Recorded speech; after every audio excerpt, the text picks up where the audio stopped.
রাধে রাধে। আমি ডক্টর সেন। পরিচয়টা করে নিলাম প্রথমে, কারণ হয়তো এর আগে কোথাও কখনো দেখেছেন কোনো চ্যানেলে অথবা ইউটিউবে বা ফেসবুকে, দেখতেই পারেন। কিন্তু আমি আসি না কোনো গল্প রিলস এসব করার জন্য না। আদিম মানব সৃষ্টি হবার পর ইভ আর আদম মনে পড়ে, সেই একটা পুরুষ আর একটা নারী। সেখান থেকেই বাইবেল বলছে যে আজকে এই হাজার হাজার লক্ষ লক্ষ কোটি কোটি মানুষের সৃষ্টি। কি অদ্ভুত ব্যাপার না? সেই এককোষী অ্যামিবা থেকে পৃথিবীর সৃষ্টির সময় আজকে হাজার হাজার লক্ষ লক্ষ উদ্ভিদ প্রাণী। এ কি ভগবানের সৃষ্টি, কি আল্লাহর সৃষ্টি। কিন্তু সব জায়গাতেই একটা মেল আর ফিমেলের প্রয়োজন আছে, নাহলে তো সৃষ্টি হবে না। এনে তো ভগবান বলেইছে তাদেরও সন্তান হতো। ধৃতরাষ্ট্রের 100 সন্তান, কোনো গল্প না। কিভাবে হতো? এগুলো কি কোনো নিছক গল্প ছিল? না, সত্যি ছিল। সেই সত্য ঘটনা আজকে আমরা মহাভারতের আকারে পড়েছি, গল্পের আকারে, কিন্তু এগুলো সব সত্য ঘটনা ছিল। এই পুরুষ আর নারী যদি মিলন না ঘটে, তাহলে সেখানে নতুন আরেকটি মানবের সৃষ্টি হবে না। একটা নারী কখনো মা হতে পারে না, একটা পুরুষ নিজে নিজে একা সিঙ্গেল থেকে কখনো বাবা হতে পারে না। কখন হতে পারে? অ্যাডপশন, দত্তক নিলে হতে পারে। কিন্তু সে তো নতুন সৃষ্টি হলো না। যেটা ছিল সেটা কি নতুন পরিচয় দিলেন, নতুন সৃষ্টি হলো কি? তাই নতুনের সৃষ্টিতে অবশ্যই প্রয়োজন একটি নারী আর একটি পুরুষ। সেখানেই এই কেমিক্যাল রিয়াকশন শরীরের মধ্যে ঘটে একটা নতুন মানবের জন্ম দিতে পারে মাতৃগর্ভে। ভগবানের এভাবেই সৃষ্টি। পুরুষ কখনো গর্ভ ধারণ করতে পারবে না, কেন? তার গর্ভ নেই, ভগবান দেয়নি। কিন্তু তাহলে পুরুষের প্রয়োজন কেন? বলছে ওই বীজ মন্ত্র। পুরুষের কাছে যে বীজ মন্ত্র আছে, একটা পুরুষ মানুষের স্পার্ম একটা ড্রপ, 1 ড্রপ একটা নারীর শরীরে প্রয়োজন তার গর্ভধারণের জন্য। যথেষ্ট। অনেকে এসে বোকার মতো বলে মাঝে মধ্যে, স্যার আমার স্পার্মের পরিমাণ খুব কোয়ান্টিটি কম, অনলি 1 স্পুন। তাতে কি হয়েছে? 1 ড্রপ লাগে তো একটা নতুন নবজন্ম দিতে, এর থেকে তো বেশি লাগে না। ওই 1 ফোঁটার মধ্যেই 33,000 মিলিয়ন শুক্রাণু আছে। তারা দুর্বার গতিতে দৌড়াতে থাকে। দৌড়াতে দৌড়াতে অনেকে অসুস্থ হয়ে যায়, অনেকে মারা যায়। দৌড়ে দিয়ে গিয়ে একজন পৌঁছায় কার কাছে? ওই ডিম্বাণুর কাছে, যেখানে অপেক্ষা করছে ওই ডিম্বাণু, শুক্রাণু কখন আসবে। সেই একজন শুক্রাণু গিয়ে ডিমের খোলক ভেদ করে ভেতরে প্রবেশ করে কেমিক্যাল রিয়াকশনের মাধ্যমে একটা নতুন নবজাতক শিশুর সৃষ্টি করে। পৃথিবীর বড় বড় সাহিত্যিকরা বলে গেছে, বড় বড় উপাচার্যরা বলে গেছে, মহর্ষিরা বলে গেছে যে সারা পৃথিবীর সব থেকে বড় ম্যাজিক হলো একটা নারীর মাতৃত্ব ধারণ করা। কি সাংঘাতিক ম্যাজিক না? ওই আপনার কোলে ফুটফুটে ছোট্ট মেয়েটি আস্তে আস্তে আস্তে আস্তে বড় হলো, তার শরীরে হরমোনাল সমস্ত পরিবর্তন হলো, তার শারীরিক পরিবর্তন হয়ে গেল, এবং তার আবার একদিন বিবাহ হয়ে গেল। আবার সেই মেয়েটি আরেকটি নবজন্মের জাতকের শিশু জন্ম দিল। কি অদ্ভুত সৃষ্টি! কিন্তু সেখানে একটি পুরুষ ছাড়া কখনোই একটি নারীর জন্ম, মাতৃত্ব ধারণ করা কখনোই সম্ভব নয়।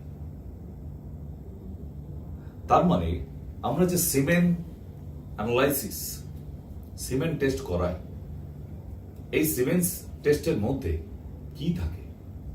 তাতে কোনো জীবাণু আছে কিনা, কত পার্সেন্ট অসুস্থ, কত পার্সেন্ট শুক্রাণু মৃত, কত পার্সেন্ট মর্টালিটি পাওয়ার হাই যারা দুর্বার গতিতে দৌড়াতে পারে, যেটা পুরুষ মানুষের মিনিমাম নিড 65%। যদি না হয়, যদি ওটা 45%ও হয়, তাহলে সে বাবা হতে পারবে না। 55% হলে তাহলেও একটা রিস্ক থেকে যায়, হতেও পারে নাও হতে পারে। 65% ইটস ওকে, 75% ভেরি ওকে। এই শুক্রাণু দিনের পর দিন একটা পুরুষ মানুষের শরীরে কমে যায়। কোন কোন পুরুষ মানুষের শরীরে শুক্রাণু সমস্ত মৃত, তাকে বলা হয় বন্ধা পুরুষ।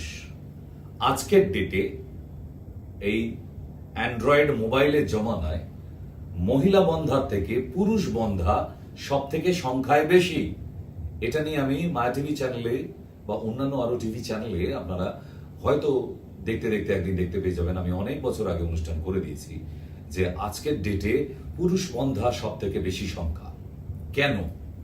কারণ 1 নম্বর হচ্ছে অত্যাধিক পরিমাণে মোবাইল ইউজ, নেট অন করে জিন্সের প্যান্টের পকেটে বা প্যান্টের পকেটে রাখা। ইলেকট্রোম্যাগনেটিক রেডিয়েশন স্পার্ম কাউন্ট কমিয়ে দেয় এবং তাকে ডেড করে দেয়। আপনি নিজে বুঝতেও পারছেন না যে নেট অন করে প্যান্টের পকেটের মধ্যে একটা মোবাইল রেখে দেওয়া মানে কি সর্বনাশটা আপনার করছেন। আর যখন বিবাহ করলেন, গিয়ে দেখছেন যে আপনি বাবা হতে পারছেন না, তারপর সেমেন অ্যানালাইসিস, লজ্জার ব্যাপার, আপনার পুরুষত্ব নেই।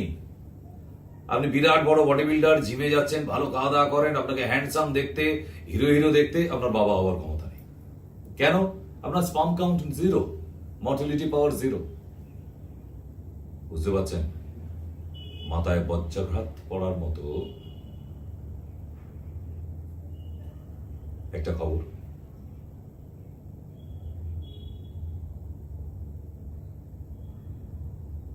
বজ্রপাতের মতনই খবর যখন প্রথম শুনবেন যে আপনি একজন বন্ধা পুরুষ, মাটি সরে যাবে পায়ের তলা থেকে।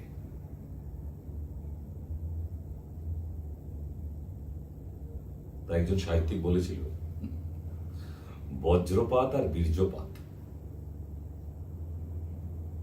দুটোই কিন্তু খুব বুঝে শুনে থাকতে হয়। যে একবার বজ্রপাতে একটা প্রাণ নিয়ে নিতে পারে, আর একবার বীর্যপাতে আর একটা প্রাণ তৈরি হতে পারে। কি অদ্ভুত না? এই আজকের আধুনিক সমাজে জিম করা শরীর, এত সুন্দর দেখতে থাকে, সুপুরুষ চেহারা তার, কিন্তু স্পার্ম কাউন্ট কম, ডাইভোর্স বাঁধা আপনার জীবনে। আর তাই তো আজকের ডেটে 90% বিবাহের পর 3 থেকে 6 মাসের মধ্যে ডাইভোর্স হয়ে যাচ্ছে। এই একটাই কারণে, বাবা হওয়ার ক্ষমতা নেই তোমার। জিম টিম করে ফিগার টিগার দেখিয়ে আমার সঙ্গে প্রেম করে বিয়ে করলে, এখন আমি মা হবো কি করে, আমি মুখ দেখাবো কি করে? আমার বাপের বাড়িতে গিয়ে তো জবাব দিতে হবে। আমি গিয়ে বলবো তোমাদের জামাই বন্ধা পুরুষ, বাবা হওয়ার ক্ষমতা নেই, তাই আমাকে ডিভোর্স দিয়ে দাও। ঠিক এই কারণের জন্য ডাইভোর্স গুলো হচ্ছে এত শত, যার কারণে সমাজে এত পরকীয়া। আপনি বন্ধা পুরুষ হলে আপনার মিসেস তো পরকীয়া করবেই, সে তো আরেকটা পুরুষ খুঁজবেই। ব্যাপারটা বোঝার চেষ্টা করুন। আপনার নিজের দোষের জন্য আপনার স্ত্রী চরিত্র খারাপ হচ্ছে, আর কেনই বা করবে না সে পরকীয়া? আপনি তো ভাড়ে ভরামি, আপনার দ্বারা তো আর কিছু হলো না, জীবনে বাবা হতে পারলেন না, আর হতে পারবেনও না। পৃথিবীর কোনো গ্রহ থেকে তো ভগবান এসে আপনাকে আশীর্বাদ দিয়ে গেলেও সম্ভব নয়, কারণ আপনি স্পারমাটোজোয়াতে ভুগছেন। এই অসুখটার নাম স্পারমাটোজোয়া, যেটা মর্টালিটি পাওয়ার একটা পুরুষের 0 থাকে। Just imagine it. You know what? We are now very smart. We are always use a smartphone and always we are feeling we are also very smart. But আমরা সব থেকে বড় বোকা। এই যত স্মার্টফোন বেশি ব্যবহার করবেন, শরীরের সঙ্গে যত ইলেকট্রোম্যাগনেটিক রেডিয়েশনের বিক্রিয়া হবে, ঠিক ততটাই আপনার শরীরে ক্ষতি হচ্ছে। আর প্যান্টের পকেটের থেকে থেকে আপনার স্পার্ম কাউন্ট 0 করে দিয়েছে। নাহলে আপনার বংশে কোনো বন্ধা পুরুষ ছিল? আগেকারের দিনে শোনা যেত যে মা হতে না পারলে নারীটারই দোষ, মেয়েরই দোষ, ওই মেয়ে বন্ধা, ওই মেয়ের মা হবার ক্ষমতা নেই, হ্যাঁ না তা না। আজকে যেটা বলতে পারবে না, একদম কোর্টে কেস করে দেবে মেয়ে।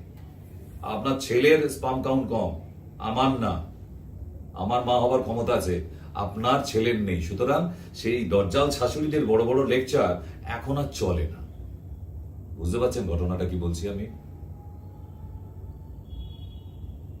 তাই স্পার্ম কাউন্ট যাতে 0 না হয়ে যায় তার জন্য হু থেকে 2টো কারণকে সব থেকে বেশি দোষী করেছে। Number 1 mobile, smartphone. Number 2 fast food.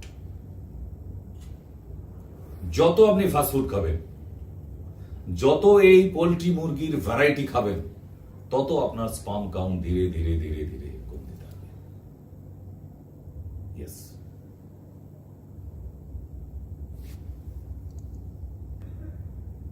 তারপরে এখন আপনাদের সমস্ত পানীয় ব্যবস্থা সব প্লাস্টিকের বোতলে, প্লাস্টিকের কাপে, প্লাস্টিকের মেলামাইনের মতো দেখতে প্লাস্টিকের থালাবাটি গ্লাস।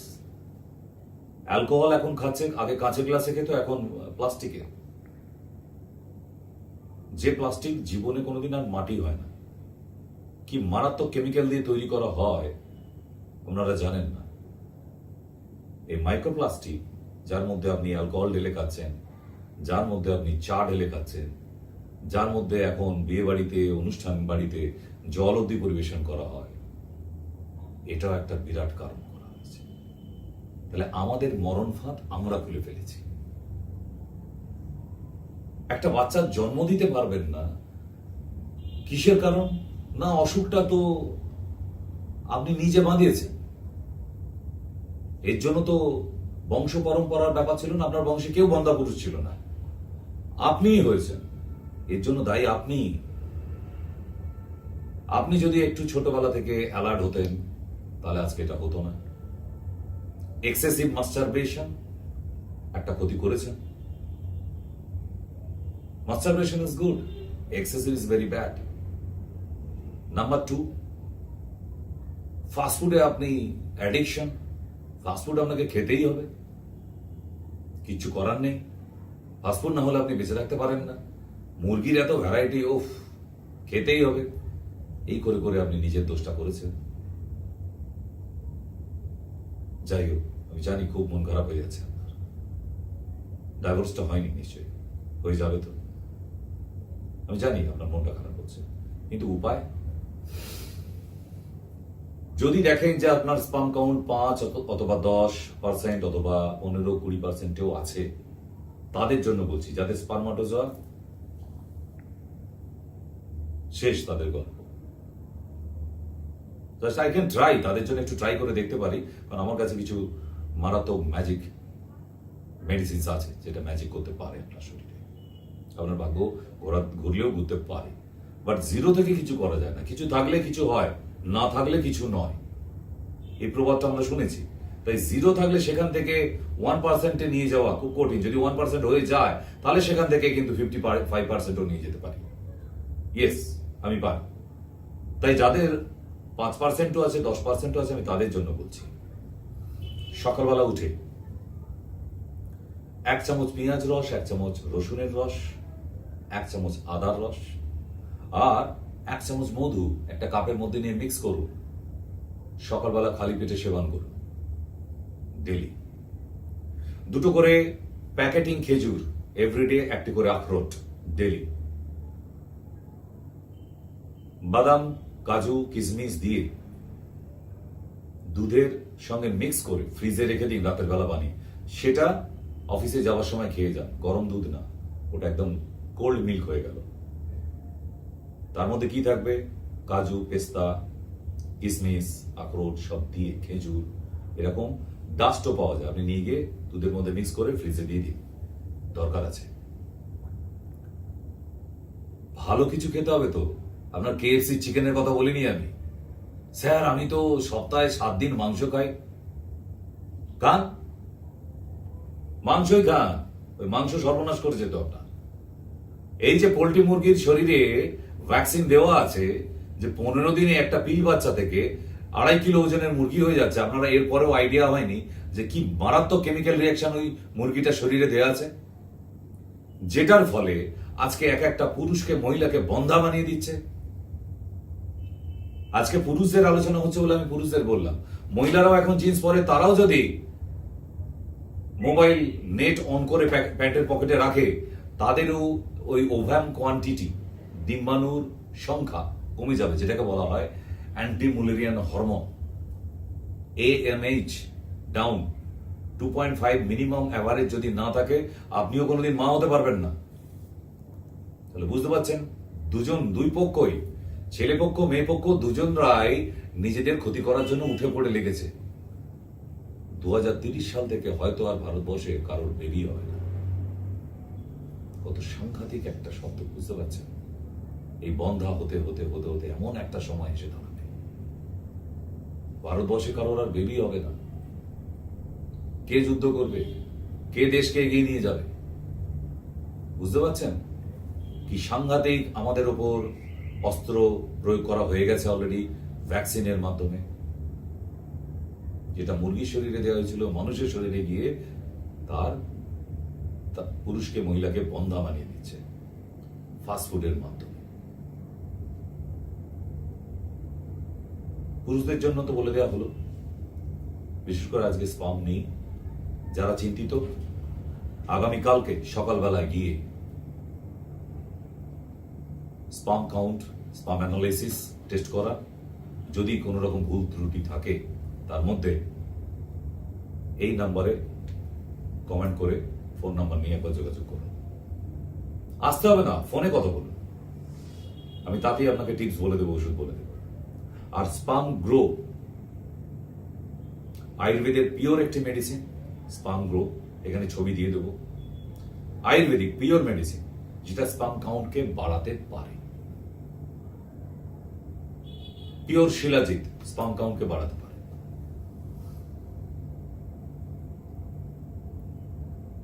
অশ্বগন্ধা স্পাম কাউন্ট বাড়াতে সাহায্য করে। এরকম অনেক মেটেরিয়ালস আছে। গুলুচি, কাপিকাচ্ছু ভীষণভাবে হেল্প করবে।